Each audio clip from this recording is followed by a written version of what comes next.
أعوذ بالله من الشيطان الرجيم بسم الله الرحمن الرحيم পরম করুণাময় ও অসীম দয়ালু আল্লাহর নামে শুরু।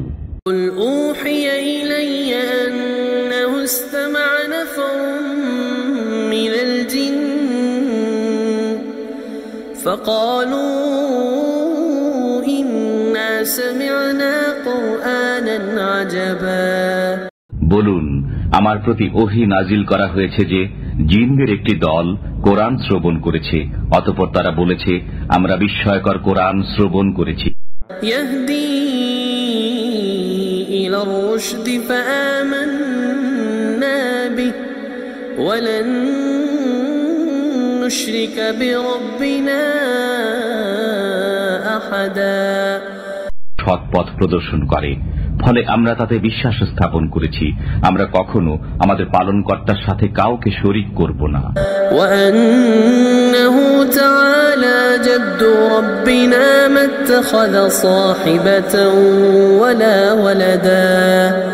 এবং আরো বিশ্বাস করি যে আমাদের পালনকর্তার মহান মর্যাদা সবার ঊর্ধ্বে, তিনি কোনো পত্নী গ্রহণ করেননি এবং তার কোনো সন্তান নেই। وأنه كان يقول سفيهنا على الله شططا। আমাদের মধ্যে নির্বোধেরা আল্লাহ সম্পর্কে বাড়াবাড়ি কথাবার্তা বলতো। وأنا ظننا أن لن تقول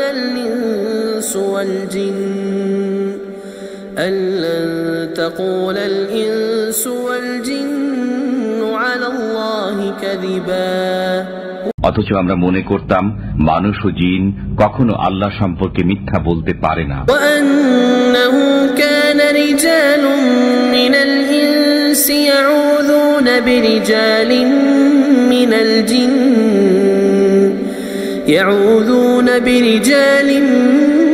من الجن فزادوهم رهقا। অনেক মানুষ অনেক জিনের আশ্রয় নিত, ফলে তারা জিনদের আত্মম্ভরিতা বাড়িয়ে দিত। وأنهم ظنوا كما ظننتم أن لن يبعث الله أحدا। তারা ধারণা করত যেমন তোমরা মানবেরা ধারণা করো যে মৃত্যুর পর আল্লাহ কখনো কাউকে পুনরুত্থিত করবেন না। وأنا لمسنا السماء فوجدناها ملئت حرسا شديدا وشهبا। আমরা আকাশ পর্যবেক্ষণ করছি, অতঃপর দেখতে পেয়েছি যে কঠোর প্রহরী ও উল্কাপিণ্ড দ্বারা আকাশ পরিপূর্ণ।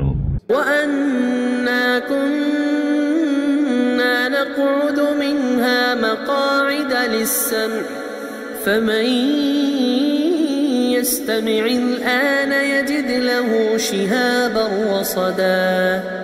আমরা আকাশের বিভিন্ন ঘাঁটিতে সংবাদ শ্রবণার্থে বসতাম। এখন কেউ সংবাদ শুনতে চাইলে সে জ্বলন্ত উল্কাপিণ্ডকে ওত পেতে থাকতে দেখবে। وأنا لا ندري أشر أريد بمن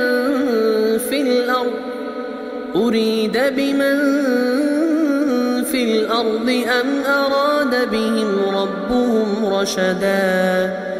আমরা জানি না পৃথিবীবাসীদের অমঙ্গল সাধন করা অভীষ্ট, না তাদের পালনকর্তা তাদের মঙ্গল সাধন করার ইচ্ছা রাখেন। وأنا منا الصالحون ومنا دون ذلك كنا طرائق قددا। আমাদের কেউ কেউ সৎ কর্মপরায়ণ এবং কেউ কেউ এরূপ নয়, আমরা ছিলাম বিভিন্ন পথে বিভক্ত। وأنا ظننا أن لن نعجز الله في الأرض ولن نعجزه هربا।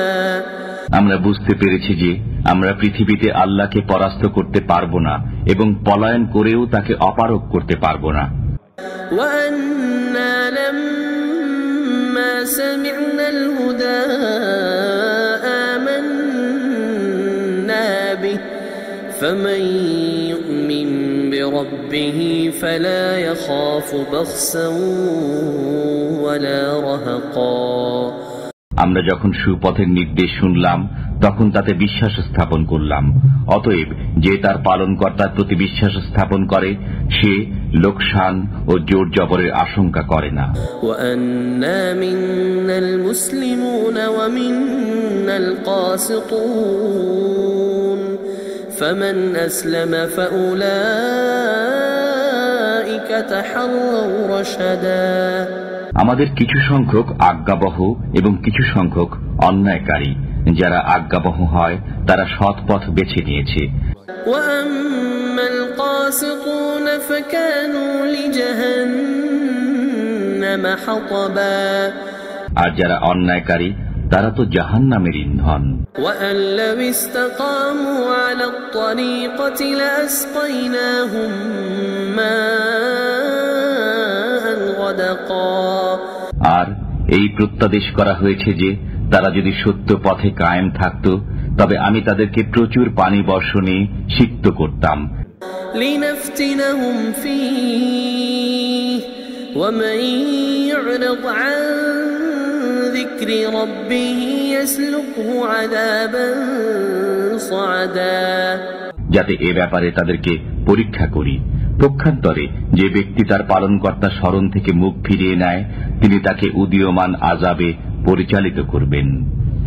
وأن المساجد لله فلا تدعوا مع الله أحدا।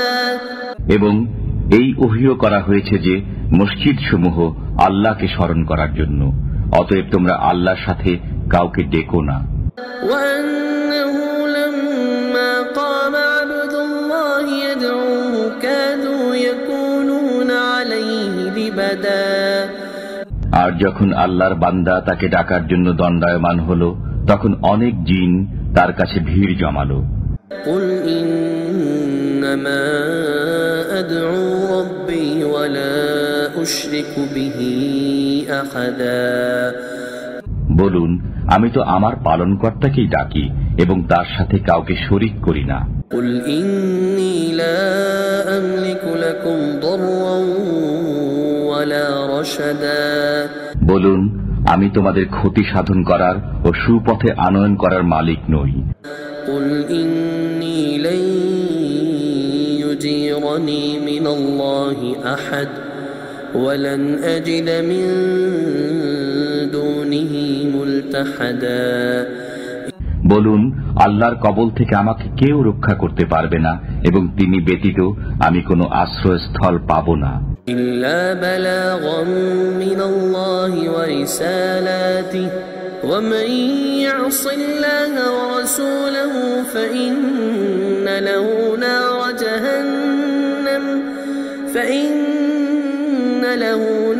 جهنم خالدين فيها أبدا। কিন্তু আল্লাহর বাণী পৌঁছানো ও তার পয়গাম প্রচার করাই আমার কাজ। যে আল্লাহ ও তার রসুলকে অমান্য করে তার জন্য রয়েছে জাহান্নামের অগ্নি, সেখানে তারা চিরকাল থাকবে। حتى إذا رأوا ما يوعدون فسيعلمون من أضعف ناصرا وأقل عددا। এমনকি যখন তারা প্রতিশ্রুত শাস্তি দেখতে পাবে তখন তারা জানতে পারবে কার সাহায্যকারী দুর্বল এবং কার সংখ্যা কম। قل إن أدري أقريب ما توعدون أم يجعل له ربي أمدا। বলুন, আমি জানি না তোমাদের প্রতিশ্রুত বিষয় আসন্ন না আমার পালনকর্তা এর জন্য কোনো মেয়াদ স্থির করে রেখেছেন। عالم الغيب فلا يظهر على غيبه أحدا। তিনি অদৃশ্যের জ্ঞানী, পরন্তু তিনি অদৃশ্য বিষয় কারো কাছে প্রকাশ করেন না। إلا من ارتضى من رسول فإنه يسلك من